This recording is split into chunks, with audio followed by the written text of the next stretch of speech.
Mi nombre es Alejandra León y yo le voy a explicar lo que es el tema de cáncer de piel no melanoma, de la materia oncología. Para empezar, ¿qué es el cáncer de piel no melanoma?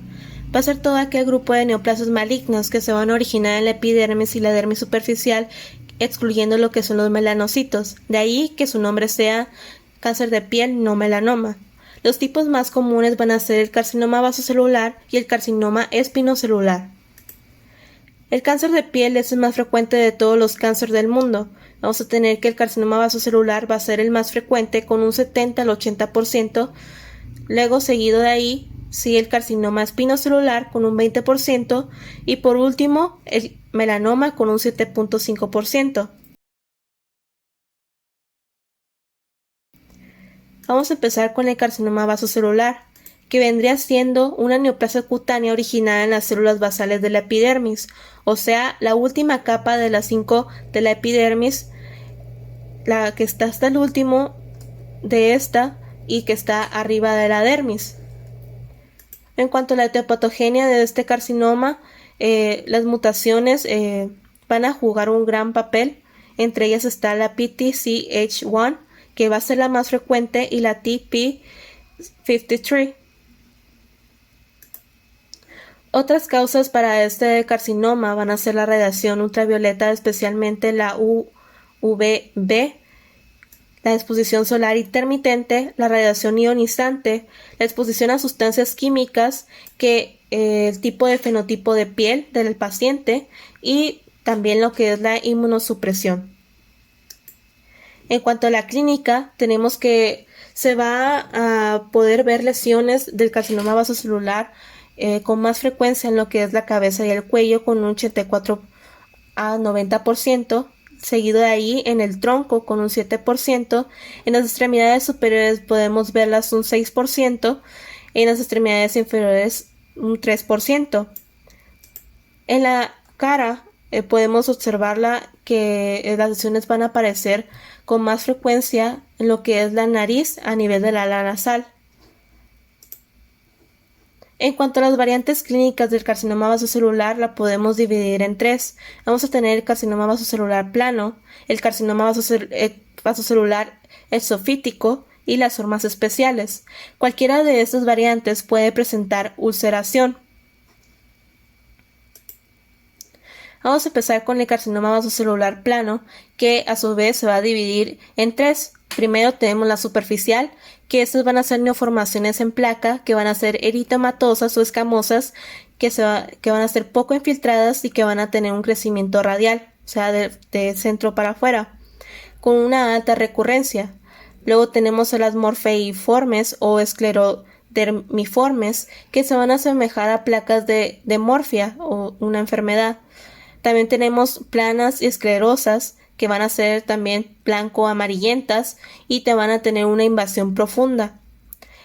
Por último, de esta clasificación tenemos la cicatrizal o la escleroatrófica, que van a ser neoformaciones cicatrizales que van a tener un borde brillante, van a ser infiltrantes y recidivantes.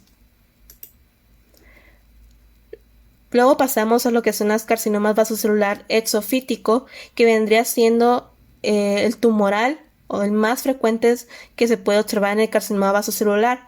Este va a tener un aspecto papulonodular, que va a tener una superficie lisa y brillante, con una coloración perlada, que va a presentar telangiectasias, que va a tener un crecimiento lento y que puede presentar ulceración y hemorragia. Luego tenemos a las pseudoquísticas, que vienen siendo una neoformación translúcida, como la pueden ver en la imagen, que puede presentar telangiectasias. Luego tenemos a las vegetantes, que es la forma papilomatosa, que va a ser poco frecuente. En cuanto a las formas especiales, vamos a tener al multicéntrico, que se va a caracterizar por variaciones tumorales que van a estar separadas por piel sana. Vamos a tener que podemos observar diversos focos germinativos. Luego tenemos al ulcus rodens, que desde el inicio de la lesión va a ser ulcerado, que va a tener un crecimiento rápido y una infiltración profunda. Esta puede tener destrucción de tejidos profundos. Por último tenemos a la fibroepitelioma de Pincus, que va a predominar en lo que es el tórax posterior, que puede asimilarse a lo que es un fibroma blando y va a tener una relación de hasta los 18% con tumores gastrointestinales. Vamos a tener que cuando el carcinoma vasocelular gigante, o que es cuando es más de 5 centímetros, va a tener una incidencia menor al 1% de todos los carcinomas vasocelular. Y a partir de los 10 centímetros van a tener aún mayor riesgo de que se desarrolle una metástasis. Para el diagnóstico, los dermatólogos usan lo que es la dermatoscopía, ya que eso aporta una sensibilidad del 96% y una especificidad del 89% para detectar lo que es el carcinoma vasocelular. Los dermatólogos tienen que buscar varios criterios para confirmar lo que es el diagnóstico. Uno de los criterios negativos, o sea que hay ausencia de, tiene que ser el reticulado pigmentado, mientras que de los criterios positivos, que tienen que presentarse uno o más de los siguientes, como por ejemplo pueden ser nidos o puntos ovoidales azul-gris, como pueden ver en la imagen A, los glóbulos azul-gris que pueden verse en el B. Tenemos áreas en hojas de arce o también llamadas de maple, que son se pueden ver como las lesiones, se pueden observar este tipo de formas que van a ser específicas para el carcinoma vasocelular. Luego tenemos las estructuras en rueda de carro o radiadas que también van a ser específicas para el carcinoma vasocelular, que viene siendo que desde el centro van a tener como forma de una rueda de carro las lesiones. Luego tenemos también vasos arborescentes que se pueden observar como en la imagen E. Y por último, la ulceración.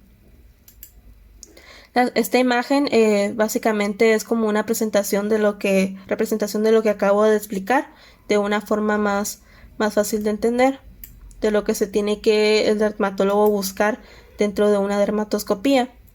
Por último, por el tratamiento lo podemos dividir en dos. Vamos a tener el quirúrgico y el no quirúrgico.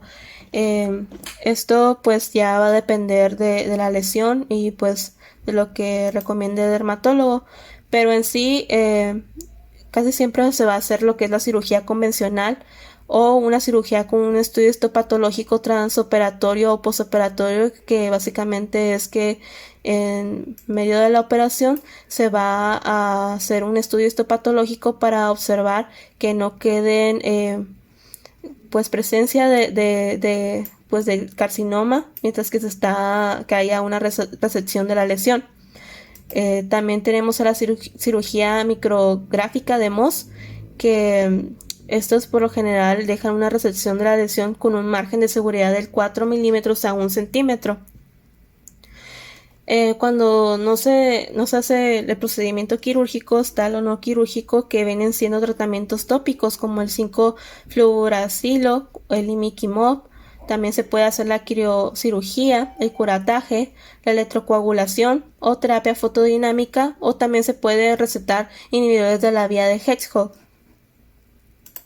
En cuanto al pronóstico, podemos tener que se pueden presentar varios factores de mal pronóstico que pues, puedan indicar que pues, la enfermedad no vaya a progresar de la mejor manera, como aquellos como los subtipos histológicos que sean agresivos, que el espesor tumoral sea más de 1 centímetro, que el paciente llegue a tener una radioterapia previa, que el tumor sea primariamente ulcerado, que haya una invasión vascular, linfática o perineural, también de que la lesión sea 6 milímetros en una zona de alto riesgo, que haya un historial de tumor recidivante o que la edad del paciente sea menor de 30 años.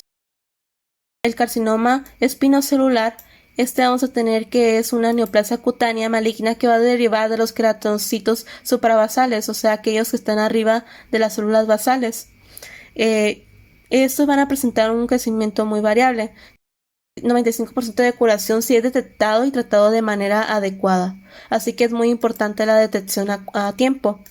En cuanto a epidemiología, tenemos que el carcinoma espinocelular va a ser el segundo lugar de cáncer de piel no melanoma. En México se tiene una prevalencia del 17 al 23%, observándose uno a cada 1000 pacientes dermatológicos. Sin embargo, va a ser más frecuente en lo que son las zonas cercanas del Ecuador. Va a tener mayor incidencia en hombres con una relación de 2 al 1 a nivel global y va a tener un predominio en adultos de 50 a 60 años y en personas con fototipos claros como piel sensible al sol. Por lo tanto, tenemos que el factor predisponente más importante va a ser la exposición solar. En cuanto a la fisiopatogenia, o sea, lo que provoca que se desarrolle este carcinoma, vamos a tener que, como en el carcinoma vasocelular, la radiación UVB va a ser el principal factor de riesgo, especialmente con una exposición diaria y que haya quemaduras solares en la infancia. Vamos a tener que utilizar camas de bronceado, va a también aumentar el riesgo de este carcinoma. También uno de los factores va a ser la radiación ionizante. Carcinógenos químicos, o sea que el paciente esté expuesto a pesticidas, asfalto, alquitrán de hulla, entre otros. Debemos tener los factores ocupacionales como aquellas personas que se exponen al sol, como pilotos, trabajadores textiles, marineros, agricultores, radiólogos, que tengan una exposición crónica a la radiación solar. Vamos a tener también a infecciones virales como el virus del papiloma humano, VPH, con las cepas oncogénicas como el 6, 11, 16 y 18, que el paciente tenga una predisposición genética, también como fototipos claros, que tengan el pelo rojo, pecas, que tengan una dificultad para broncearse.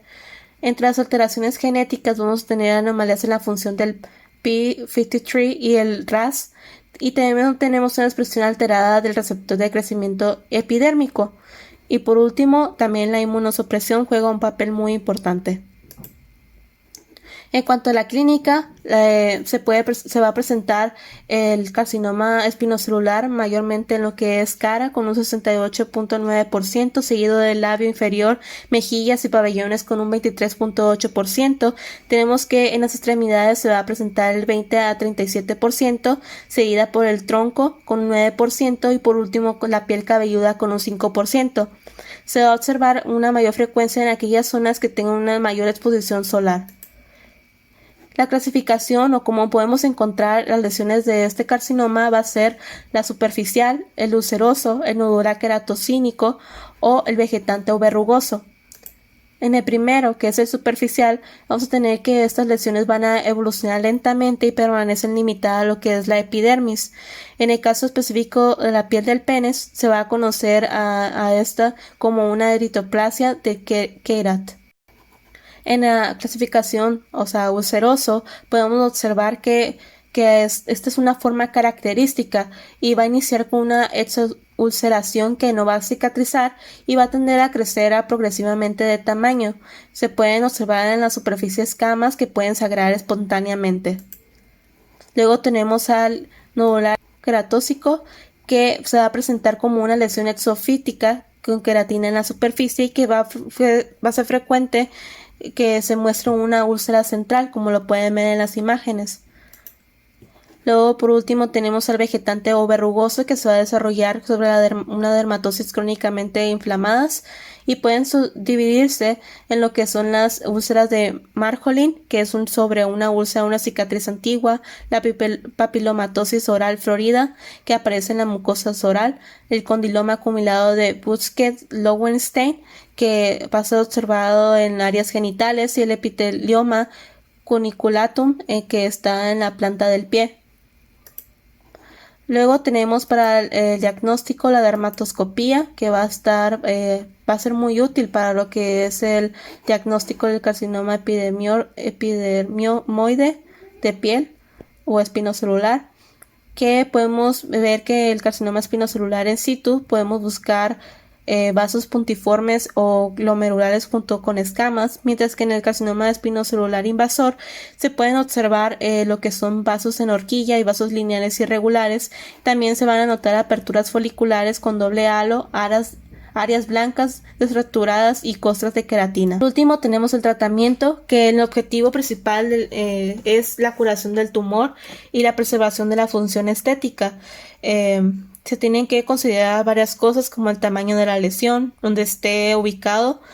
También tenemos la definición de bordes, que el paciente esté en inmunosupresión, que el origen de la lesión sea primaria o que sea recurrente, la velocidad del crecimiento de la lesión, también si el paciente presenta síntomas neurológicos, la profundidad o afectación perineural, linfática o vascular. El tratamiento de elección va a ser la cirugía, igual que el carcinoma vasocelular. Vamos a tener que la técnica micrográfica de Mo sigue siendo va a ser el estándar de oro para el carcinoma espinocelular.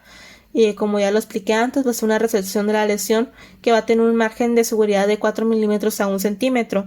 En pacientes que no son aptos para la cirugía o radioterapia, se va a dar tratamiento tópico como el ciclofluoracilo, el imiquimod o el ingenol mebutato, y en la radioterapia va a estar indicada en pacientes mayores de 60 años como una terapia adyuvante que haya tenido márgenes quirúrgicos positivos o infiltración perineural importante. Y eso sería todo por mi parte. Gracias.